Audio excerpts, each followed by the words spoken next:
दोस्तों, एक लड़की की शादी होती है। वो अपने ससुराल जाती है और अपने पति का इंतजार करने लगती है। कुछ ही देर में उसका पति आता है और बेड पर से एक चादर उठाता है, एक तकिया उठाता है और उसी रूम के कोने में जाकर के सो जाता है। तभी उसकी पत्नी उसको हैरानी भरी नजरे से देखती है, लेकिन वो कुछ कह नहीं पाती। वो भी थोड़ी देर बाद बेड पे सो जाती है। लेकिन आधी रात के बाद उसके पति के फोन पे किसी का वीडियो कॉल फोन आता है। उधर से आवाज आती है कि कमरे का लाइट जलाओ, मुझे कमरे का कोना कोना देखना है। तुम कहाँ पे सो रहे हो, मुझे ये देखना है। दोस्तों, वो लाइट जला देता है। उसको सारा चीज वीडियो कॉल पे ही दिखाने लगता है और कहता है कि देखो, यहाँ ये सो रही है, मैं इधर कोने में सो रहा हूँ। मुझ पर भरोसा रखो, जैसा तुम चाहती हो वैसा ही होगा। उधर से वो लड़की कहती है, अपना वादा मत भूल जाना, अपनी कसमें मत भूल जाना। याद रखना, तुम उसको हाथ भी लगाओगे तो मैं अपनी जान दे दूंगी। दोस्तों, वो लड़की जो है उस लड़के को उसकी ही पत्नी से दूर रहने को कह रही है। दोस्तों, वो लड़की कौन थी, आइए जानते हैं पूरी कहानी इस वीडियो में। लेकिन आगे बढ़ने से पहले एक छोटा सा रिक्वेस्ट है, अगर आप हमारे वीडियो को फेसबुक पे देख रहे हैं तो हमारे इस पेज को फॉलो कर लीजिए। यूट्यूब पे देख रहे हैं तो हमारे इस चैनल को सब्सक्राइब कर लीजिए ताकि मेरा हौसला बढ़ता रहे। दोस्तों, ये कहानी है बिहार की मोतिहारी जिला की। लड़के का नाम मोनू होता है। दोस्तों, मोनू अपनी बहन के यहाँ रह के पढ़ाई करता था। वहीं पे एक लड़की रहती है जिसका नाम पायल रहता है। फिर मोनू को उस लड़की यानी पायल से दोस्ती होता है। फिर दोस्ती प्यार में बदल जाता है। दोस्तों, उसी गांव की लड़की थी जिस गांव में मोनू की बहन का घर होता है। लेकिन प्रॉब्लम ये थी कि पायल के घर से और मोनू के बहन के घर से काफी दिनों से दुश्मनी चल रही थी। लेकिन प्रेम तो प्रेम है, कहीं भी हो जाता है, किसी से हो जाता है, कहीं पर भी हो जाता है। तो दोस्तों, मोनू और पायल में बहुत ही गहरा प्रेम हो जाता है। इन दोनों में स्कूल के दौरान ही प्रेम हो जाता है। लेकिन जब कॉलेज के दौरान ये अपने घर से दूर जाने लगते हैं तो उस दौरान एक दूसरे से मिलना जुलना शुरू कर देते हैं। और पायल के ही एक सहेली के घर पे जब कोई नहीं रहता है तो मिलना जुलना होता है। दोस्तों, मोनू और पायल संबंधों को और मजबूत कर लेते हैं और गहरा कर लेते हैं। लेकिन जब इन लोगों का ग्रेजुएशन कंप्लीट होता है, 4-5 सालों से ये एक दूसरे से प्यार कर रहे थे, तभी इस पायल के जो घर वाले थे इधर उधर शादी के लिए लड़के ढूंढ रहे थे। लेकिन दोस्तों, ये जो पायल है वो शादी के लिए मना कर देती है। वो कहती है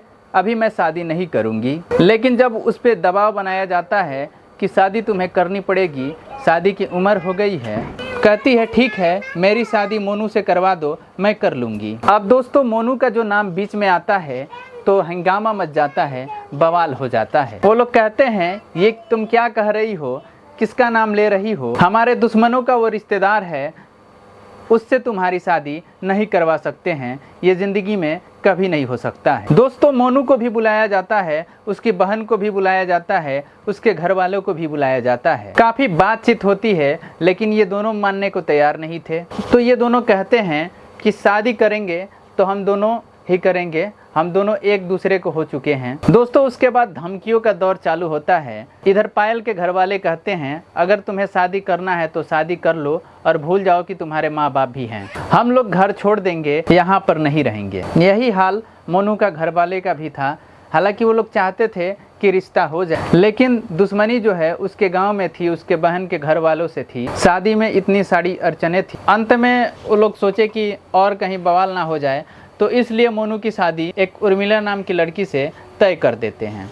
जब ये शादी तय हो जाती है तो एक दिन पायल जो है मोनू से भेंट करती है, मुलाकात करती है और कहती है कि साथ में जी तो नहीं सकते लेकिन साथ में मर सकते हैं, अगर तुम्हारी मर्जी है तो मेरे साथ आओ, मैं अपनी जान देने जा रही हूँ। लेकिन उसको मोनू समझाता है और कहता है जान देने से कोई फायदा नहीं है, तुम जैसा कहो मैं वैसा करूँगा, लेकिन अब तो शादी तय हो गई है, शादी तो होके रहेगी। फिर पायल कहती है चलो कहीं भाग जाया जाए। तो फिर मोनू कहता है देख रही है कितना सारा तनाव बढ़ा हुआ है, भाग जाने से क्या फ़ायदा, भरोसा रखो मैं तो तुम्हारा ही हूँ, तुम्हारा ही होके रहूँगा, तुम जैसी कहोगी वैसा मैं करूँगा, तुम्हारे सिवा मैं किसी का हो नहीं सकता, भले ही मेरी किसी से शादी हो जाए मैं उसको छू नहीं सकता। तो दोस्तों, मोनू की शादी हो गई, चारों तरफ खुशियाँ ही खुशियाँ, जश्न का माहौल था।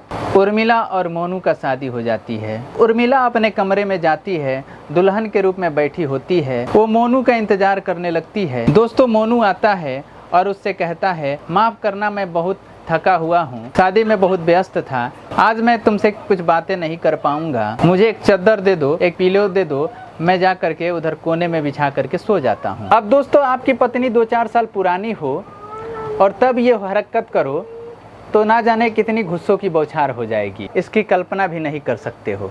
लेकिन दोस्तों ये शादी का पहला ही दिन था। उर्मिला जो है संतोष मारकर उसे दे देती है और बोलती है जैसी आपकी इच्छा। दोस्तों जाता है वो वहाँ पे सो जाता है, लाइट बुझ जाती है और दोस्तों पायल जो है अपने घर पे परेशान रहती है। पता नहीं मोनू क्या कर रहा होगा, पता नहीं अपने कस्मे को भूल गया होगा, उसे तोड़ दिया होगा। दोस्तों तभी उसको वीडियो कॉल लगा देती है। जब उसको फ़ोन लगा देती है मोनू उठाता है। अब दोस्तों मोनू से कहती है कि तुम कमरे का लाइट जलाओ और दिखाओ तुम कहाँ पे सो रहे हो। अब दोस्तों मोनू कहता है कि मुझ पे भरोसा रखो, देखो मैं यहाँ पे सो रहा हूँ। वो उर्मिला को दिखाता है बेड पे वो एकदम सो रही थी। उसके बाद जा करके उसी चादर पे बैठ करके उससे बातें करने लगता है और बात करते करते ये लोग भूल चुके थे कि कमरे में और कोई है। थोड़ी देर पहले उर्मिला की आंखें खुल चुकी थी और इन दोनों की बातें सुनने की कोशिश कर रही थी। ये लड़की कौन है, इस तरीके से रो रही है और मेरे पति से बातें कर रही है। वो बहुत ही गौर से देख रही है और कुछ समझने की कोशिश कर रही है, लेकिन उसके कानों में लीड लगी थी, आवाज़ बाहर आ नहीं रही थी, इसीलिए वो सुन नहीं पाती। इसलिए वो केवल देखती है और सोच रही है शायद इसकी वो गर्लफ्रेंड है जिस तरीके से वो बात कर रही है। अब दोस्तों मोनू पायल से कहता है कि मुझ पे भरोसा रखो, मैं तुमसे जो वादा किया हूँ उसे आखिरी सांस तक कायम रखूँगा। काफ़ी देर बातें करने के बाद फ़ोन कट जाता है। अगले दिन सुबह होता है। दिन भर जो उर्मिला थी उसे देखने वाले लोग आते हैं, जितने भी रिश्तेदार थे, गांव वाले थे, उसकी मुंह दिखाई का रस्म चलता रहा। उर्मिला ने किसी से कुछ कहा नहीं, किसी से कुछ पूछा नहीं, मोनू से भी उसने कुछ नहीं कहा। लेकिन जब शाम हुई, रात हुई, फिर एक बार मोनू फिर चादर उठा लेता है और कहता है मैं फिर कल वाली जगह पे सोऊंगा। दोस्तों मोनू चादर बिछा करके जैसे ही लेटता है उसके पास उर्मिला जाती है, उसका हाथ पकड़ के बेड की तरफ खींचने लगती है, लेकिन वो अपनी तरफ खींचता है, बोलता है मुझे माफ़ कर दो। उर्मिला कहती है मैं तुम्हारे साथ कोई ज़बरदस्ती नहीं कर रही हूँ, मैं तुमसे कुछ पूछना चाहती हूँ, बस इज्जत से चलो और मुझे बता दो। वो कहता है जो कुछ कहना है, जो भी बातें बताना है, कहना है, तुम मुझे यहीं बैठ करके पूछ सकती हो, कह सकती हो। अब दोस्तों उर्मिला जो है वहीं पे बैठ जाती है। उर्मिला कहती है ये बताओ आप कल किससे बातें कर रहे थे। अब दोस्तों मोनू सकपका जाता है और कहता है कौन सी बात, कैसी बात। तो बोलती है देखो 24 घंटे मैं तुम्हारे साथ रहूंगी, तो मुझसे कुछ भी छुपाना नामुमकिन है तुम्हें। तुम जिससे रात को बातें कर रहे थे मैं सारा कुछ देख रही थी, सुन रही थी, इसलिए छुपाने की ज़रूरत नहीं है। बस ये बता दो कि वो कौन थी और बातें क्या है। दोस्तों जो मोनू है वो उर्मिला से अपने और पायल के 5 साल से जो रिश्ते हैं उसके बारे में एक एक करके बताता है। हमें कैसे कैसे दोस्ती हुई, प्यार हुई, हमारे कैसे रिश्ते हैं। जो मेरे घर वाले थे वो ऐसी ऐसी बातें कर रहे थे कि घर छोड़ के चले जाएंगे, तो बस मेरी मजबूरी थी, मैं कुछ कह नहीं पाया। लेकिन जो पायल है वो मेरे बिना रह नहीं सकती, मैं भी उसके बिना नहीं रह सकता, मेरा भी वही हाल है। दोस्तों उसके बाद उर्मिला थी जो कहती है चलो ठीक है। वो भी किसी को फ़ोन लगाती है और कहती है कि देखो यहाँ ऐसी ऐसी बात है, ऐसा ऐसा माजरा है, तुम कुछ कर सकते हो तो करो। दोस्तों उर्मिला अगले को सारी बात बताने के बाद फ़ोन काट देती है। तो उसके बाद मोनू कह रहा है कि ये कौन था जिससे तुम बात कर रही थी। तो उर्मिला कहती है कि जैसे तुम्हारा पायल के साथ रिश्ता था वैसे ही मेरा भी किसी के साथ रिश्ता है, मैं आकाश से बात कर रही थी। फिर मोनू कहता है कि तुम शादी क्यों की मेरे से। फिर उर्मिला कहती है कि जैसे तुमने शादी की मुझसे वैसे ही मैंने तुमसे शादी कर ली। तो मोनू कहता है मेरी तो मजबूरी में शादी हुई थी। उसने कहा मेरी तो भी मजबूरी में शादी हुई थी, मेरे भी पेरेंट्स मानने को तैयार नहीं थे, मेरी भी शादी कर दी। जैसे तुम पायल के लिए परेशान हो वैसे ही मैं आकाश के लिए परेशान हूँ। जैसे तुम एक दूसरे के लिए रो रहे हो वैसे हम एक दूसरे के लिए रो रहे हैं। जैसे तुम उसे पाना चाह रहे हो वैसे वो भी मुझे पाना चाहता था। दुनिया में अक्सर क्यों ऐसा होता है, प्यार किसी और से करो और शादी किसी और से हो जाता है। दोस्तों उसके बाद मोनू कहता है अब फिर क्या करें। तो उर्मिला हंसने लगती है, बोलती है करना क्या है, तुम अपनी वाली से बात करो, मैं अपने वाले से बात कर रही हूँ। दोस्तों उर्मिला फिर कहती है मैं मजाक कर रही हूँ, बात करने से ज़िंदगी कट नहीं जाएगी, अब आगे सोचना है कि हमको करना क्या है। दोस्तों ये सुनने के बाद मोनू कहता है चलो बेबी एक टेंशन तो तुमने दूर कर दी कि मैं बहुत परेशान था, बहुत टेंशन में था कि तुम्हारे साथ धोखा हो रहा है, तुम्हारे साथ ये क्या किया जा रहा है। लेकिन अब तुम्हारी कहानी सुनने के बाद मुझे थोड़ा सुकून मिला कि चलो तुम मुझसे अलग होने के बाद तुम दुखी भी नहीं होगी, तुम्हारे जीवन में भी कोई है। दोस्तों उर्मिला कहती है चलो पायल को फ़ोन लगाओ। दोस्तों मोनू पायल को वीडियो कॉल फ़ोन लगा देता है। उर्मिला उससे बात करती है और कहती है बहन तुम मुझ पे भरोसा रखो, चाहो तो CCTV लगा दो, मैं तुम्हारी कहानी जान चुकी हूँ, अब मैं खुद ही नहीं छोड़ूंगी इसको, अब इसके तरफ से तुम बिल्कुल निश्चिंत रहो। उसके बाद वो आकाश को भी फ़ोन लगा देती है। अब दोस्तों चारों एक साथ आपस में बातें करते हैं। अब दोस्तों चारों ये एक दूसरे से बातें करने लगते हैं। अब खिचड़ी पकाने लगते हैं कि ऐसा करो वैसा करो, फिर हम लोग ऐसे मिलेंगे वैसे मिलेंगे। लेकिन ये उन लोगों को पता नहीं था कि शादी हो चुकी है, गांव है, रिश्तेदार है, बहुत सारी समस्याएं थी। लेकिन कुछ पलों के लिए ही सही ये लोग दुनियादारी भूल चुके थे। उसके बाद उर्मिला जो है अपनी माँ को फ़ोन लगाती है और कहती है मम्मी देखो ऐसा ऐसा हाल है, देखो ये यहाँ कोने पे सो रहे हैं, अगर ये मुझको छुएंगे तो इनकी गर्लफ्रेंड अपनी जान दे देगी, अगर मैं इनको छूँगी तो ये अपनी जान दे देंगे। अब ये बताओ आप लोगों ने ऊंच नीच जात बिरादरी की दुहाई देकर मेरी तो शादी करवा दी, लेकिन अब बताओ आप मैं यहाँ पे रहूँ तो कैसे रहूँ, किसके साथ रहूँ, क्या करूँ, अब तुम ही बता दो। जैसा आप लोग कहोगे वैसा मैं करूँगी।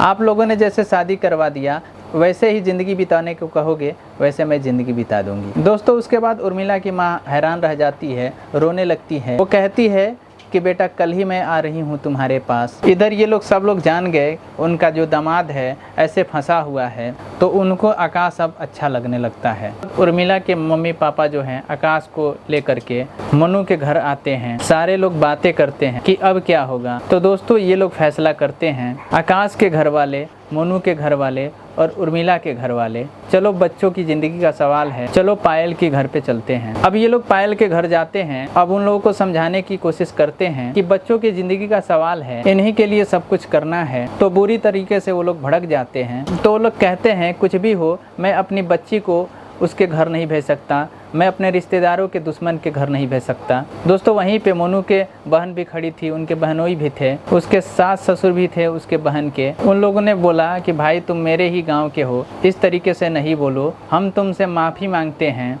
जो भी दुश्मनी हुई हो, जो भी गलती हुई हो, चाहे तुम्हारी तरफ से हुई हो चाहे हमारी तरफ से हुई हो, हम लोग माफ़ी मांगते हैं। बच्चों के लिए हम तुमसे माफ़ी मांगते हैं, माफ़ी चाहते हैं तो माफ़ कर दो। मन से सारा भड़ास निकाल दो, सारी टेंशन निकाल दो। और बच्चे के लिए सब कुछ करना है। बच्चे ही नहीं सुखी रहेंगे तो तुम क्या करेगा। तुम्हारी बेटी ही अपनी जान दे दे तो तुम क्या करेगा। क्या तुम्हारी इससे बदनामी नहीं होगी। हम तो तुमसे माफ़ी भी मांग रहे हैं, एक दुश्मनी के अलावा और तो कोई दिक्कत है नहीं, है तो अपनी बिरादरी का ही। अब दोस्तों पायल के पिताजी को इतने लोग समझाते हैं तो ये बात पायल के पिताजी मान जाते हैं। बहुत ही अनोखी कहानी, बहुत ही इंटरेस्टिंग कहानी जब मुझे मिली तो मैंने सोचा कि आप लोग को सुनाना चाहिए। अब दोस्तों आप लोग ही कमेंट करके बताइए कि आप जिससे प्यार कर रहे थे क्या उससे ही शादी हुई है। दोस्तों ये सच्ची कहानी आपको कैसी लगी। अगर अच्छी लगी तो वीडियो को लाइक कर दीजिए।